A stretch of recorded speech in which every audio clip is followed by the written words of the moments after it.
एक बार जब आपका फैमिली पेंशन स्टार्ट हो जाएगा तब आप दूसरा मेजर काम करना, मेडिकल फैसिलिटीज़ वाला कार्ड बनवाना, जो कि होता है CGHS। C for central, G for government, H for health, S for service.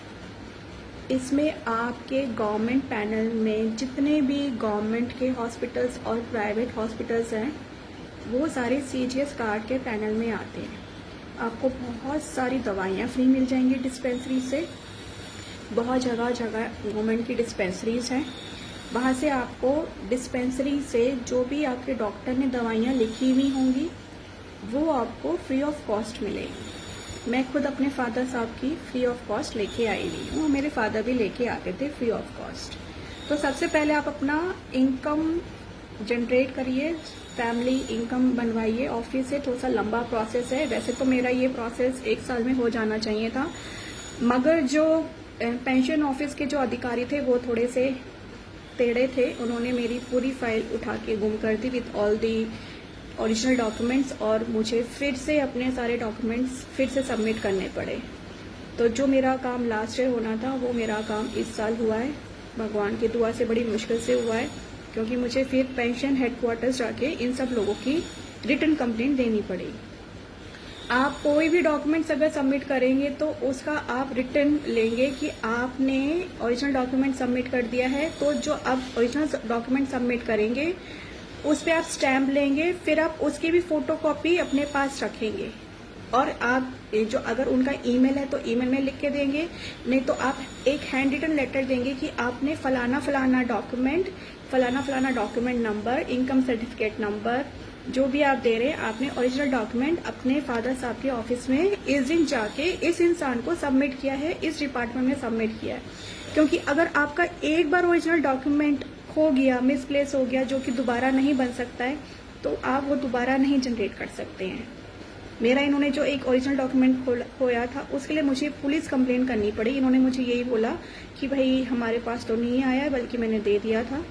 उसके लिए मैंने फिर पुलिस कंप्लेंट करी कि मुझसे खो गया है, ना कि इनसे खो गया है।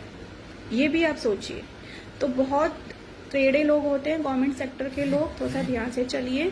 पहले आप income, family pension income generate करवाइए, फिर जब ये सब हो जाएगा तो आप CGS कार्ड के लिए अप्लाई करवाइएगा। मेक श्योर कि आपकी जो इनकम है, अगर आप जॉब कर रहे हैं, देखिए अगर आपका रेंट आ रहा है, अगर आपको कोई और पैसे दे रहा है, तो ये आपका इनकम में नहीं इंक्लूड होगा। ठीक है, मैं फिर से क्लियर कर देती हूँ। अगर आपकी कोई जॉब लगी है और वो जॉब की सैलरी आपकी 8,000 से ज्यादा है और बैंक स्टेटमेंट में दिख रही है, तो आपका इनकम सर्टिफिकेट नहीं बनेगा। मगर आपका कोई भी इनफ्लो अगर कुछ और है, जैसे रेंट आ रहा है या आपने कुछ और किसी को हेल्प करी है, आप फ्रीलांसर हैं, कुछ भी हैं, आपका किसी कंपनी से सैलरी नहीं आना चाहिए। समझिए इस चीज को। You cannot do a job जो कि कंपनी आपको सैलरी इनफ्लो दिखाएगी आपके बैंक स्टेटमेंट में, प्लस आपका फिर सालाना इनकम 8,000 इंटू 12 यानी 96,000 पर एनम नहीं दिखना चाहिए। यानी आप जो भी काम करें बहुत सोच समझ के करें, क्योंकि ये सारे आपके पैरामीटर्स चेक करे जाते हैं SDM ऑफिस से। आपका बैंक स्टेटमेंट पूरा चेक किया जाता है। ठीक है, अगर आप कुछ और भी किसी से पैसे ले रहे होंगे और आप अपने बैंक अकाउंट में डाल रहे हो और आपका 1 लाख बन गया, 2 लाख बन गया, तो भी आपका प्रॉब्लम हो जाएगा। तो आप जो भी काम करें सोच समझ के करें, हर चीज को बहुत ही सूझबूझ से करना है। 8,000 पर मंथ आपका सैलरी नहीं होना चाहिए अगर आप जॉब कर रहे हैं, और पर एनम 96,000 से ज़्यादा नहीं दिखना चाहिए।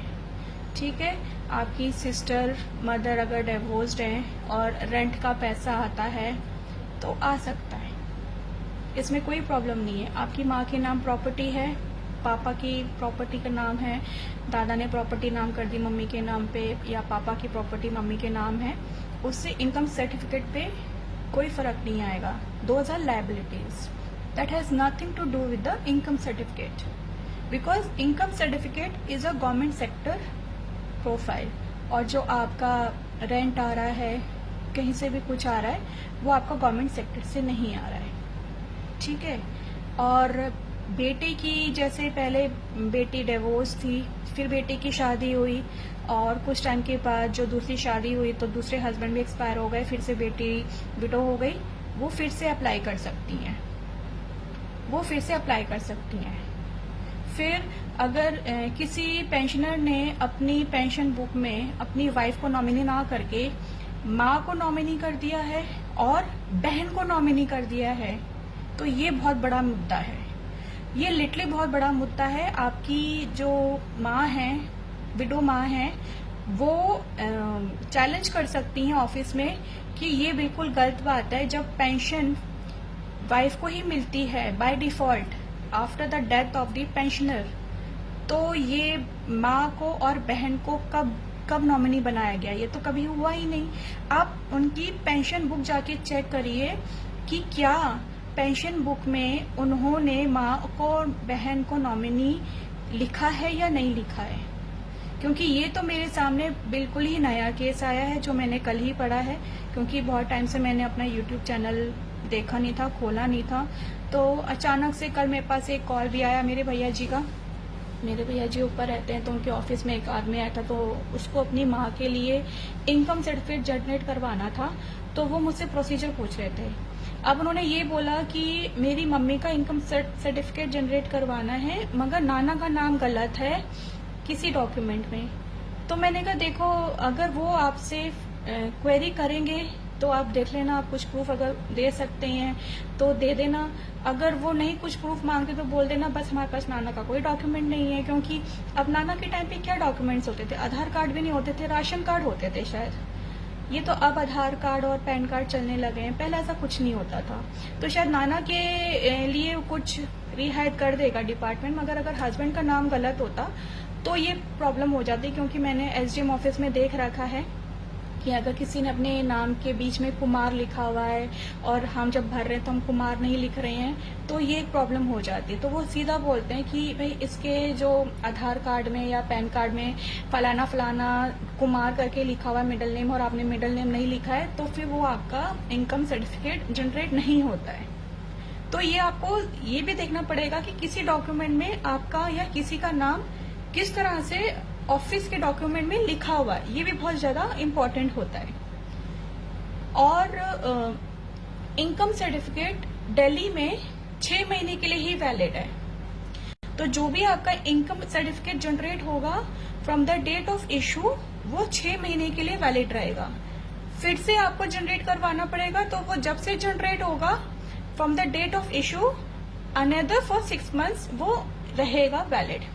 तो ये आपको हर समय चेक करना पड़ेगा कि आपका इनकम सर्टिफिकेट का डेट कब खत्म हो रहा है, राइट। मुझे जो जो याद आ रहा है मैं वो सब बता रही हूँ। अगर दिल्ली में आप हैं तो आरके पुरम में पेंशन का हेडक्वार्टर्स है, आप गूगल कर सकते हैं, बहुत इजी वे टू गो है। बीकाजी उतर जाइएगा मेट्रो से और आरके पुरम में आपका पेंशन का हेड ऑफिस है। अगर कोई भी इश्यू होती है, या तो आप ईमेल में अपना प्रॉब्लम लिख सकते हैं, उनको एड्रेस कर सकते हैं। इनकी वेबसाइट है, मेरे यूट्यूब चैनल पे जाइए, शॉर्ट वीडियोस देखिए, मैंने ईमेल एड्रेस बकायदा लिख के रखा हुआ है अपनी शॉर्ट वीडियोस में। मैं एक दिन पार्क गई थी तो मैंने सारे ईमेल एड्रेस और सब वेबसाइट के सब मैंने बता के रखे हुए हैं अपनी शॉर्ट वीडियोज में। और अगर नहीं भी होता तो अगर आप गूगल सर्च करेंगे email address for pension office headquarters RK Puram, keywords लिखना बहुत जरूरी सही होता है। अगर आप कीवर्ड सही नहीं लिखेंगे तो आपका रिजल्ट सही नहीं आएगा। क्योंकि मैं सर्च इंजन ऑप्टिमाइजर भी रह चुकी हूँ अपनी लाइफ में, मैंने 4 साल सर्च इंजन ऑप्टिमाइजिंग का काम भी किया है, तो मुझे पता है आप जैसे सर्च के वर्ड्स लिखेंगे, कीवर्ड्स लिखेंगे, वैसे आपके पास रिजल्ट आएगा। मगर क्योंकि अब एआई बहुत ज्यादा स्मार्ट है तो वो समझ जाता है कि आप क्या पूछना चाह रहे हैं, तो वो कुछ अपना दिमाग लगा के भी आपको जो आप पूछ रहे होते हैं वो आपको जवाब दे देता है, राइट। और यही कुछ बातें हैं जो मुझे अभी तक याद आ रही हैं। बहुत सारे लोगों ने बहुत सारी क्वेरीज करी थी, उसका मैं संक्षेप ही आपको बता रही हूँ कि मेरी सिस्टर का क्या होगा, मेरी माँ के लिए क्या है, मेरी जो सिस्टर की शादी हो गई थी फिर विडो हो गई है, फिर ये हो गया, ये सारी मैंने आपको क्वेरीज बता दी हैं। अगर मुझे कुछ और बीच में और याद आएगा तो मैं बीच में एक और रील बना के मैं अपलोड कर दूंगी। मगर अगर आप वैलिड हैं, विडो हैं, डिवोर्स्ड है, नॉट मैरिड है और नॉट अर्निंग है, आप डिपेंडेंट थी अपने पेरेंट्स के ऊपर, तो आप लाइबल हैं for family pension for divorce daughter की कैटेगरी में। ये पूरा गूगल में एक लॉ बना हुआ है, आप लिखिए। मैंने खुद अपना केस अपने ऑफिस, फादर के ऑफिस में मेरा पहला ऐसा केस आया था।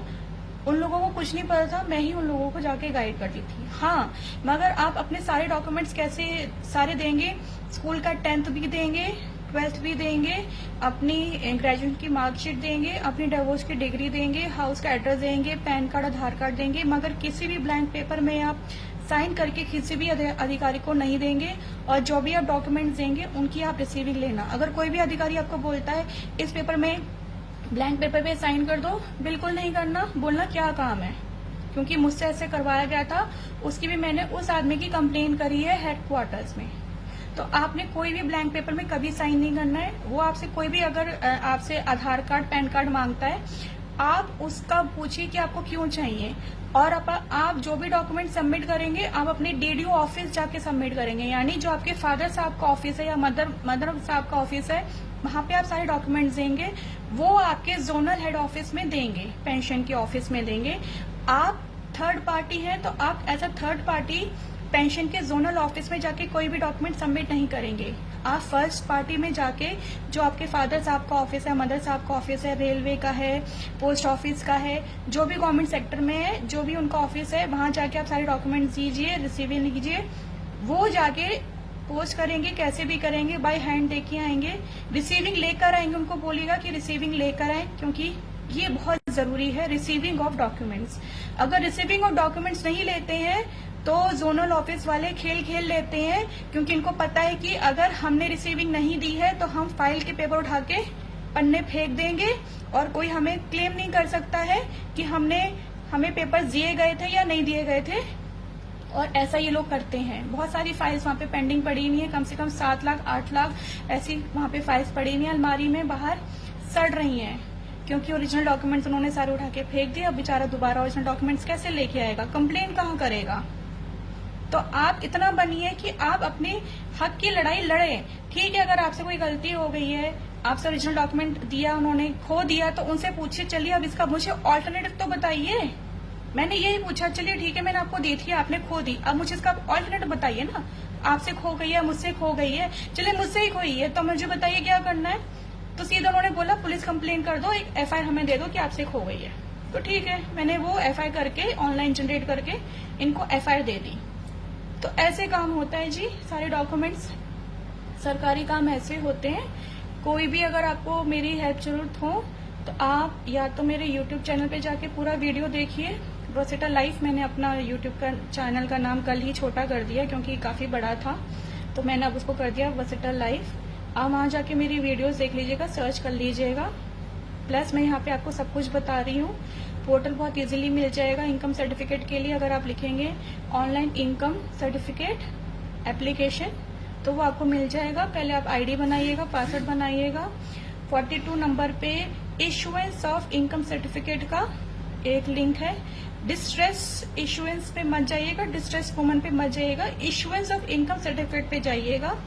वहां पे जाके आप वहां पे जब खोलेंगे फॉर्म आएगा, अपने लैपटॉप में खोलिएगा, सारे डॉक्यूमेंट्स की PDF फाइल का स्क्रीनशॉट तैयार रखिएगा, फटाफट से अपलोड करके डाल दीजिए, क्योंकि फिर वहां पे 2-4 दिन में आपका नंबर आ जाएगा। बहुत इजी प्रोसेस है, कोई लंबा प्रोसेस नहीं है। एक रात बैठ के सारा काम करके करिए, जितनी जल्दी कर सकते हैं उतना अच्छा है। जितने टाइम की आपकी इनकम सर्टिफिकेट बनेगी, जब से आपके कोई भी फादर साहब या मदर साहब की डेथ हुई होगी, उस दिन से आपकी इनकम जनरेट होना शुरू हो जाएगी। वो आपका date of income, pension income starting date हो जाएगा। The day your father mother died, उसकी नेक्स्ट मंथ से आपकी पेंशन इनकम जनरेट हो जाती है। वो करेंगे क्योंकि that is a procedure. DC देना, डेथ सर्टिफिकेट देना, डिवोर्स डिग्री देना, अनमैरिड इशुएंस का सर्टिफिकेट देना, शायद ये आपका कोर्ट से बनेगा कि आप अनमैरिड हैं, कि शी इज नॉट मैरिड। क्योंकि डेथ सर्टिफिकेट तो आप दे सकते हैं कि मेरा हस्बैंड का डेथ हो गया, डिवोर्स डिग्री दे सकते हैं क्योंकि कोर्ट वो डिग्री अलॉट करता है। बाकी मेरे सामने अभी तक नॉट मैरिड का कोई केस नहीं आया है, तो शायद ये भी एक सर्टिफिकेट जो है ये आपका कोर्ट देगा। ये मुझे बिल्कुल नहीं पता, इसका भी मुझे थोड़ा सा मैं इंक्वायरी करके रीड करके इन्फॉर्मेशन लेके इसके बारे में मैं आपको बता दूंगी। So I wish you all the best for your procedure. If you find any kind of difficulty anyway darlings, कोई भी कहीं भी आपको डाउट हो रहा है, क्योंकि अभी भी बहुत बहुत सारे लोगों को डाउट है कि कैसे होगा, क्या मेरी बहन लायबल है, क्या मेरी माँ लायबल है, मेरे नाना की ऐसे 20 साल पहले डेथ हो गई थी तो क्या मेरी माँ अभी भी लायबल है। हाँ जी, अगर आपकी नाना जी की 20 साल पहले भी डेथ हो गई थी तो आपकी माता जी आज भी लायबल है। एक ये भी क्वेरी आई थी मेरे पास कि मेरे नाना जी की 20 साल पहले डेथ हो गई, मेरी माँ विडो है, तो क्या मेरी माँ एलिजिबल है। जी हाँ, आपकी माँ एलिजिबल है। अगर आपकी माँ वर्किंग नहीं है, उनके नाम पे कोई भी इनकम नहीं आती है, कोई भी बैंक में किसी भी सैलरी का इनफ्लो नहीं है 8,000 पर मंथ का, तो आपकी माता जी 110% लायबल है। ये मैं लिख के दे रही हूँ आपको, इसके ऊपर कोई भी दो राह बात नहीं है। ये एक मेजर क्वेश्चन था। जितने भी मेजर क्वेश्चंस थे मैंने बैठ के कल सारे रात को बैठ के रिप्लाई करे हैं। बहुत सारे 3 महीने के थे, 5 महीने के थे। मैंने बहुत टाइम से अपना यूट्यूब चैनल ही नहीं खोला जब से मैं नेपाल से आई हूँ, जून से, क्योंकि मैं जून 2 आई और 2 जून को आई। उसके बाद बहुत गर्मी हो गई थी तो मैंने अपनी नेपाल की भी कोई वीडियो नहीं बनाई क्योंकि मेरा फोन टूट गया था, तो वो भी सारी मेरी वीडियोस इसी में रह गई, इसी वाले फोन में। इसको भी मैंने 1 महीने के बाद सही करवाया क्योंकि मेरे पास पैसे नहीं थे। बहुत सारे इश्यूज हुए मेरे साथ, बहुत सारे इश्यूज हुए हैं। नजर बहुत लगती है यार, मेरे को बहुत ज्यादा नजर लगती है। लोग मेरे से बहुत हेट करते हैं, बहुत जेलस हैं। हालांकि मैंने किसी का कुछ बिगाड़ा नहीं है, मगर दुनिया यही है, कोई किसी को खुश देख के राजी नहीं है। इसलिए जितना अपना खुशी आप छुपा के रखो, बंद दरवाजे में रखो, उतना अच्छा है। ज्यादा शोशा ना करें, ज्यादा किसी को दिखावा ना करें, क्योंकि शोशा से ही लोगों की लाइफ बर्बाद है। आप जितना अपने आप को डाउन टू अर्थ रखेंगे, ज्यादा ये प्रिटेंड करके रखिए कि गरीब है। मैं सही बता रही हूँ, जितना आप अपने आप को बोलेंगे ना मेरे पास कुछ नहीं है, गरीब हूँ, उतना ही आपकी लाइफ अच्छी है। जितना आप शो करेंगे मेरे पास ये है, मेरे पास वो है, मैं यहाँ जा रहा हूँ, मेरा इसके साथ प्यार है, वो मुझे इतना प्यार करता है, फलाना फलाना फलाना, सब खत्म हो जाएगा, मिट्टी हो जाएगा 2 सेकंड में। लोगों की बहुत नजर लगती है। इस बार भी मुझे नजर लग गई, इस बार फिर से मुझे नजर लग गई मेरे प्यार को, और फिर से मेरा एक अफेयर जो चल रहा था वो खत्म हो गया, डेड हो गया। ऐसे ही खत्म हो जाते हैं जब आप किसी को कुछ बताते हो अपना ट्रस्ट करके, तो आपके कभी कभी अपने भी अपने नहीं है। जो जितना आपको अपना बनता है ना, उसको कुछ मत बताओ, मतलब एकदम से खोल के मत रख दो अपने आप को, थोड़ा सा बंद करके रखो यार। एकदम से खोल के रख दोगे ना, आपको क्या पता किसी के दिमाग में, मन में आपके लिए क्या फीलिंग्स हैं, कितनी हेट रखता है, कितना प्यार रखता है। हेट तो लोग ज्यादा रखते हैं, प्यार बहुत कम रखते हैं। मुझे पता है लोगों के मन में ना हेट बहुत ज्यादा है, बहुत नफरत है।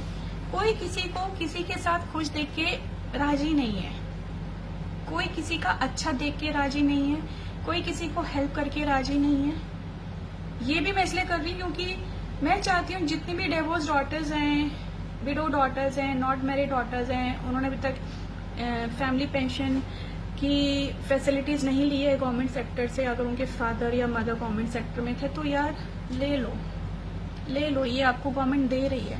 अगर आपके फादर या मदर की पेंशन चल रही थी तो आपको मिल जाएगी, मगर अगर आपकी फादर मदर की पेंशन नहीं चल रही है तो नहीं मिलेगी, क्योंकि 2004 के बाद गवर्नमेंट सर्विस ने पेंशन की सर्विस फैसिलिटी सीज कर दी, बंद कर दी। तो अगर आप इस लकी लाइन में है, कैटेगरी में है कि आपके पेरेंट्स की पेंशन चल रही थी, तो आप अप्लाई कर लीजिए अप्लाई। थोड़े से अपने बुढ़ापे को सिक्योर कर लीजिए, ये सही टाइम है अपने बुढ़ापे को सिक्योर करने का। जिंदगी भर नौकरी नहीं होती है, मैं नहीं करती हूँ नौकरी, मुझे मन नहीं करता नौकरी करने का, मेरे को कहीं जाने का मन ही नहीं करता, मेरे को अपना घर ही अच्छा लगता है। लगी थी नौकरी, 4 दिन गई, बीमार होके आ गई, टाइफाइड हो गया मुझे, उसके बाद जाने का मन ही नहीं करता है। अब तो मैं करूंगी भी नहीं, जरूरत ही नहीं है। नहीं है जरूरत, नहीं करूंगी, घर में बैठूंगी आराम से, ऐसी रील बनाऊंगी, रोज रील बनाऊंगी, जिसको जलना जलते रहो, और जलो और जलो और जलो, अच्छे से कोयला हो जाओ, जल जल